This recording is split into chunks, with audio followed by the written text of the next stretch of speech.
తెలుగు రాష్ట్రాల్లో ప్రధాని మోదీ 11 ఏళ్ల విజయాలపై ప్రత్యేక కార్యక్రమాలు ఉంటాయన్నారు లక్ష్మణ్. త్వరలోనే బీజేపీ అధ్యక్ష పదవిపై స్పష్టత వస్తుందన్నారు. ఎన్నికలప్పుడే రాజకీయాలు, ఎన్నికల తర్వాత అభివృద్ధి లక్ష్యంగా బీజేపీ పనిచేస్తుందన్నారు. ఇక కాంగ్రెస్ పై ప్రజల్లో పూర్తి వ్యతిరేకత ఉందన్నారు లక్ష్మణ్. రాష్ట్రంలో హామీలు ఇచ్చి అమలు చేయడం లేదని ఆరోపించారు లక్ష్మణ్. సీఎం రేవంత్ ప్రతి చిన్న విషయానికి ఢిల్లీపై ఆధారపడి తెలంగాణ ఆత్మగౌరవాన్ని తాకట్టు పెడుతున్నారన్నారు లక్ష్మణ్.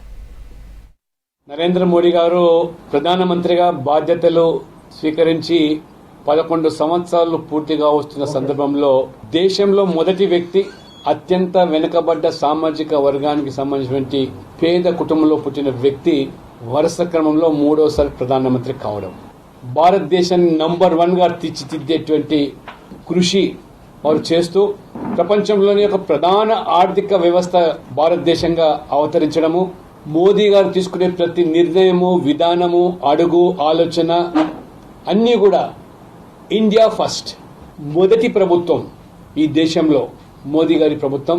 దాదాపు 60% పైగా ఎస్సీ, ఎస్టీ, ఓబీసీల ప్రాతినిధ్యం కల్పించి సామాజిక న్యాయం, మహిళలకు కూడా పెద్దపీట వేసి అక్షరాల ఈరోజు అమలు చేస్తున్నటువంటి మోదీ గారి ప్రభుత్వం ప్రపంచంలోనే దేశ ప్రతిష్టను ఇనుమడింపజేస్తూ 4వ అతిపెద్ద ఆర్థిక దేశంగా తీర్చిదిద్దడం, కోవిడ్ నుంచి మొదలుకొని ఆపరేషన్ సింధూర్ వరకు ఆర్థిక పరమైనటువంటి ఒత్తిడులు లోనైనప్పటికీ కూడా ఎక్కడ రాజీ పడకుండా ఇవాళ జపాన్ను అధిగమించి 4వ స్థానం చేరుకోవడం, త్వరలో 3వ ఆర్థిక దేశంగా మారడం, సరిహద్దుల్లోనే కాకుండా ప్రపంచవ్యాప్తంగా ఉన్నటువంటి భారతీయులు, ఇండియన్ డయాస్పోరా, ప్రవాస భారతీయులు వారి యొక్క భద్రతకు కట్టుబడి ఉండడమే కాకుండా వాళ్ళలో విశ్వాసాన్ని పెంచి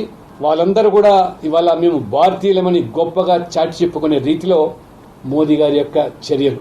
ఈ 11 సంవత్సరాల్లో 44 లక్షల కోట్ల రూపాయలు పేదలకు సంబంధించినటువంటి పలు సంక్షేమ పథకాలు వాళ్ళను భాగస్వాములు చేయడానికి దళారీ వ్యవస్థ లేకుండా, ఒక రూపాయి కోత లేకుండా దాదాపు మరి 55 కోట్ల మందికి నేరుగా 44 లక్షల కోట్ల రూపాయలు ఆ బ్యాంక్ ఖాతాలకు చేర్చడం జరిగింది. రేవంత్ రెడ్డి గారి 46వ పర్యటన నాకు తెలిసి తప్పులేదు, జాతీయ పార్టీ అధిష్టానం. కానీ ఒక అడుగు ముందుకు 4 అడుగులు వెనుక ఈ 18 మాసాలు విశ్లేషిస్తే పూర్తిగా ఇవాళ వ్యతిరేకత కాంగ్రెస్ ప్రభుత్వం అమలుకు నోచుకొని హామీలు ఇచ్చి గట్టెక్కినారు. కానీ తీరా చూస్తే ఇవాళ ఈ అప్పుల ఊబిలోంచి మరి రాలేక అబద్దాలు చెప్పి అధికారులకు వచ్చాం కానీ బండిని ముందుకు సాగలేకపోతున్నది. ఇవాళ మళ్లీ తెలంగాణ ఆత్మగౌరవాన్ని ఢిల్లీకి తాకట్టు పెట్టే విధంగా రేవంత్ రెడ్డి గారి వ్యవహారం కనబడుతున్నది. ప్రతి చిన్న విషయానికి ఢిల్లీ వైపు